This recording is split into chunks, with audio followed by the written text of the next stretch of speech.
Well, I think one of the biggest problems for us in being a not-for-profit was to just accumulate enough funds to be able to replace our hardware.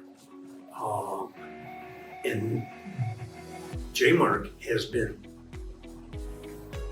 invaluable with helping us set up a program to be able to acquire. And I'm talking all of our hardware, from like the computers that we have in our labs, to the desktops that we have in our offices, to the projectors that we have in the ceiling, to the servers, massively expensive servers that we have, and getting them all to work together, and then being able to bank on replacement costs for them.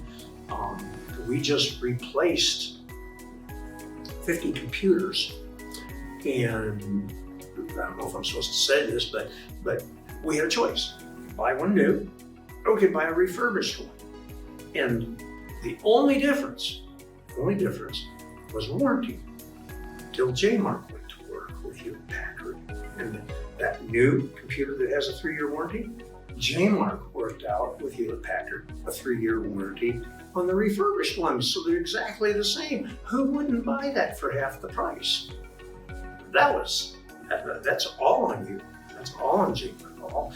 You guys get all the credit for that. So, that, looking at business from a not-for-profit perspective, that allows us to be able to stay current on technology, both hardware and software.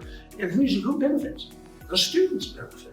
And anyone who comes into the building to go to school here, because they don't have to, like, some not-for-profits tend to, like we did in the beginning, okay, let their equipment get a little bit older because they're trying to accumulate funds. That has gone by the wayside. And probably about 50% you can thank JMARK, and the other 50% marketing and increase in students. Like I said, within 1 year, we have doubled. We had twice the number of applicants this year from last year. We haven't changed anything except JMARK is tweaking things.